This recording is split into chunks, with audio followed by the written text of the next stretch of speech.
கிரிசாந்திமம் பிளான்ட்டில் puts எல்லாம் நல்லா பூக்கிறதுக்கு வந்து நீங்கள் ஃபெர்டிலைசர் என்ன கொடுத்தா நிறைய பெரிய பூக்களாக பூக்கும் அப்படின்னா பிளான்ட் எப்போவுமே புதுசாக நம்ம வாங்கி வச்சுருந்த பிளான்ட்டுக்கு அதிகமாக தண்ணி விடக்கூடாது. அது ஃபஸ்ட்டு நம்ம தெரிஞ்சுக்கணும். அதுக்கப்புறமா ஃபெர்டிலைசர் என்ன கொடுக்கறதுன்னா நீங்கள் மஸ்டர்ட் கேக் யூஸ் பண்ணுங்கள். மஸ்டர்ட் கேக்னால் கடுகு பவுட்ரு நீங்கள் வீட்டில் கூட அரைச்சிக்கலாம். சப்போஸ் வாங்கலைன்னா நீங்கள் வீட்டிலே கடுகு இருக்கோ அது மிக்ஸ் கப்பில் அரைச்சிட்டு 1/2 ஸ்பூன் கொடுங்க. கூடவே வந்து ஏதாவது ஃபெர்டிலைசர் கூட கொடுக்கணுன்னாக்கா வெங்காயத்தோல் வாழைப்பழத்தோல் அது போல் நீங்கள் சேர்த்துக்கிற போல் இருந்தால் சேர்த்துக்குங்க. ஆனால் நான் மஸ்டர்ட் கேக் வந்து அதாவது கடுகு பவுட்ரு வந்து சாயிலுக்குள்ளேயே போட்டுட்டு தண்ணி மட்டும் விட்டுருக்கேன். அது போல் கொடுக்கும்போது நல்ல முட்டெல்லாம் விரியும், பூக்கும். நீங்கள் வந்து கூடவே வந்து மோரெல்லாம் ஏற்கனவே சொல்லியிருக்கிறேன். மோர் கண்டிப்பாக ஊற்றணும். பிளான்ட்டுக்குள்ளே சாமந்தி செடிக்கு மோர் ஊற்றினா தான் ரொம்ப நல்லது. நிறைய புது புது தளிர்லாம் கூட வரும் சாமந்தி செடியில்.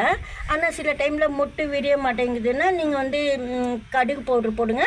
அதுக்கப்புறமா ஒரு வாட்டி அரிசி கவுன தண்ணியில் பெருங்காயம் சேர்த்துட்டு கொடுக்கலாம். ரைஸ் வாட்டரில் பெருங்காயம் சேர்த்துட்டு அதுவும் 1 வீக் கழிச்சு கொடுக்கலாம். ஃபஸ்ட்டு வந்து கடுகு பவுட்ரு போடுங்க, மஸ்டர்ட் கேக் பவுட்ரு. அதுக்கு அடுத்த வாரம் நெக்ஸ்ட்டு வீக்கில் வந்து நீங்கள் வந்து ரைஸ் வாட்டரில் பெருங்காயம் சேர்த்து கொடுங்க. அப்போ வந்து மொட்டு வந்து பூக்கும். சரியாக பூக்காது சில டைமில் வாங்கின செடியில், சாமந்தி செடியில். அதுக்காக சொல்கிறேன். இது வந்து ஒயிட் கிரிசாந்திமம் பிளான்ட்டு பாருங்கள் எவ்வளோ நல்லாயிருக்கு. நல்ல பியூர் ஒயிட் தான். இது லைட்டாக தான் எல்லோ கலர் நடுவில் வருது. நம்மளுக்கு புதுசாக வரும்போது அப்படி இருக்கும். அதுக்கப்புறமா ஃபுல்லாக ஒயிட் கலராக மாறிடும். தண்ணி மட்டும் பாருங்கள் நான் எந்த அளவுக்கு காய வச்சுருக்கிறேன்னு சொல்லிட்டு இந்த அளவுக்கு ஆனவுடனே தான் நான் தண்ணி கொடுக்குறேன். அதிகமாக தண்ணி ஊற்றக்கூடாது. 2 days ஒன்ஸ் ஊற்றினா கூட எதுவும் செய்யாது சாமந்தி. சப்போஸ் உங்களுக்கு செடி ஏதாவது காயம் அப்படி பயமாக இருந்ததுன்னா 1 நாள் விட்டு 1 நாள் கூட ஊற்றலாம் செடிக்கு தண்ணி. இதெல்லாம் ஃபாலோ பண்ணிங்கன்னா கிரிசாந்திமம் பிளான்ட்டில் பட்ஸ் எல்லாம் நல்லா பூக்கும்.